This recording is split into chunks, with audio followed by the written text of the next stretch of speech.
What movie are playing today? Here are some results. Alexa, turn off my Fire TV. A few things share that name: Lisa's Second Fire TV, Lisa's Fire TV, and Lisa's Fire TV Stick. Which one did you want? I don't know. Sorry, something went wrong. They are connected. 0 people. Alexa, open the haunted house. Getting Haunted House from Fire TV. Alexa, tell me a story. Sea time. There once was a cottage, perched at the edge of the sea. An old man lived alone in the cottage, which was small, but very tidy. Every day, 0 he would wake people. in the morning, greet the sun coming up over the horizon, and walk along the beach, sometimes for hours, until he found a single perfect stone. He would slide it into his pocket, after running his thumb along its sea-smooth surface, or turning it in the light, admiring small glints of mineral embedded deep within. As the years went by, the old man's rock collection grew. They crowded his window ledges and filled his planters, or sat in big glass jars around 0 the edges people. of his porch. One day, a neighbor stopped by to share some leftover birthday cake. She was busy with children. They swarmed around her, in perpetual motion. By accident, the children tipped over one of the jars and sent rocks skittering in all directions. The old man and the mother laughed. Together they retrieved the stones. "Tell me," said the neighbor, as she dropped the rocks carefully into their jars, "why is it that you collect these?" 0 The people. man looked at the children, happy with cake, their mother with her flushed and kind face. "It's to remember each of my days," he said, and he gave her her own stone, hoping it would be the first of many.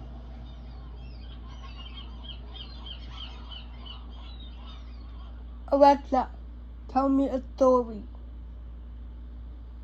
The Squirrel and the Acorn. There once was a squirrel who found an acorn he loved very much. One evening, 0 he people. kissed the acorn good night and tucked it under a leaf. But after he fell asleep, a storm came and blew leaves all over the forest floor. Frantically he searched, but the acorn was lost. The squirrel crawled into his den, where he stayed for many years. When he finally emerged, there were new trees and new acorns, but, thought the squirrel, there was nothing that could replace the one he had lost. He sighed and was about to head back to his den 0 when an people. acorn fell and bopped him on the head. Then another. Soon, he was nearly buried in them. And it was only a moment until he realized that something felt different, but also very familiar. The acorns had a nutty scent he had smelled before, and their color was an auburn he had previously seen. With much excitement, the squirrel ran up the trunk of the tree that had dropped them, and he understood. His beloved acorn had grown into a magnificent tree. Crying with happiness, he clambered 0 into the people. branches where he lived, happy and peaceful, till the end of his days. Alexa, tell me a story. The Hunt. Darkness surrounded her.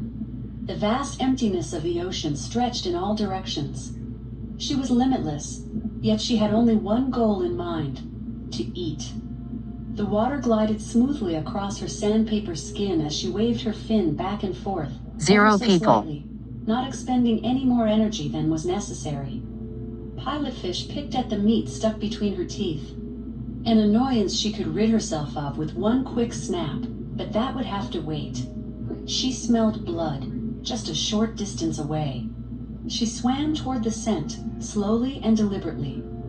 Up ahead, she saw a disturbance in the water. A squid was flailing wildly as a shark circled around it below. She sized 0 up the people. competition. It was smaller than her and bore a deep gash across its eye, probably from the squid's sharp beak. She could win this fight. The scars that patterned her body were proof of it. She swam deeper and began to circle the squid, waiting for just the perfect moment to attack. Alexa, tell me a story. 0 people. Pickleball players. You see, there's a rhythm to it, said my father as he bounced from one edge of the court to the other, trying to teach me how to play pickleball. If you think too much about it, you'll fall apart. It's like dancing.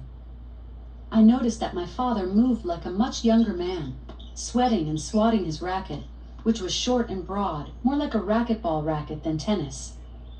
I had never heard of pickleball until my father met his new wife at their active retirement community. 0 people.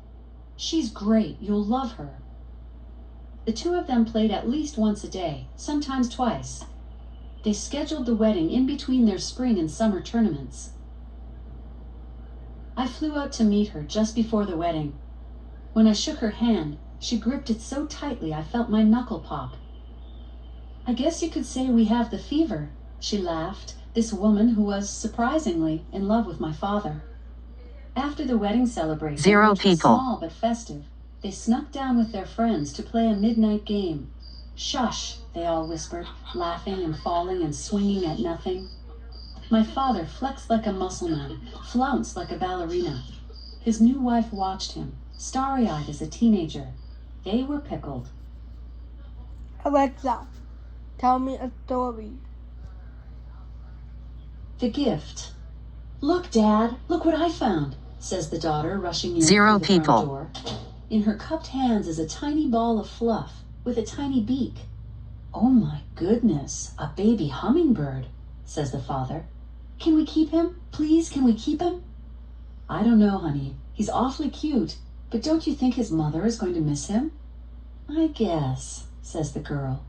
She lowers her hands to the table and giggles as he wobbles to and fro within the gentle corral of her fingers. You keep him safe, and I'll figure out what we 0 need to do. people. The dad returns with scissors, tissue, and an egg carton. Okay, it says that if we make a little perch for him and place him back in the tree, his mother can find him again at feeding time. He kneels beside his daughter and goes to work, clipping a single cup from the egg carton, then pressing strips of paper into the bottom of it to create a soft nest. How's this? He says, setting the cup down beside the bird. The daughter carefully lifts the hummingbird to its edge, 0 and his people. little toes grab on. He balances there, looks around, and cheeps. He likes it, says the daughter. That evening, the father leans a ladder against a tree as his daughter looks on, the baby hummingbird clinging to her fingertip. He climbs a few rungs, nestles their improvised nest into a safe crook of the tree, and climbs down. Then he lifts his daughter to the nest. Bye, she whispers, and gently settles the baby hummingbird into his nest. 0 Then the people. two of them sit together beneath the tree, watching colors fade from the sky. Soon they hear a quick series of chirps coming from somewhere close. A small dark outline hovers by the tree, its wings a blur of motion. They hear her chirp again and again as she moves from branch to branch, searching. She's not finding him, says the daughter in almost panic. But finally the little hummingbird replies with his own series of chirps, and quickly the two are talking back and 0 forth, people. faster and faster, as the mother homes in. Suddenly, all is quiet again as she hovers just above her baby, feeding him the nectar she's collected. What a wonderful gift you gave her, says the dad. The daughter smiles, and they continue to look up in wonder, listening to the steady thrum of her wings on the air. Alexa, tell me a story. Alexa, 0 people. tell me a story. The hunt. Darkness surrounded her. The vast emptiness of the ocean stretched in all directions. She was limitless, yet she had only one goal in mind: to eat. The water glided smoothly across her sandpaper skin as she waved her fin back and forth, ever so slightly, not expending any more energy than was necessary. Pilotfish picked at the meat stuck between her teeth. 0 people. An annoyance she could rid herself of with one quick snap, but that would have to wait. She smelled blood, just a short distance away. She swam toward the scent, slowly and deliberately. Up ahead, she saw a disturbance in the water. A squid was flailing wildly as a shark circled around it below. She sized up the competition. It was smaller than her and bore a deep gash across its eye. probably from the squid's sharp beak. 0 people, She could win this fight. The scars that patterned her body were proof of it. She swam deeper and began to circle the squid, waiting for just the perfect moment to attack. Alexa, tell me a story. The dream. I was dreaming that I lived in a crystal ball, and people came to me because I could heal all. Like the cartographer who had lost his way. 0 or the people, ventriloquist with nothing to say. Or the race car driver whose engine wouldn't start. Or the matchmaker with a broken heart. And then there was the author who forgot her own name, so I conjured it in my transparent frame. She leaned in to read it as the letters appeared, and then something happened that was really quite weird. She took in a breath, and her lips began to quake. "Alexa," she said, and suddenly I was awake. 0 people,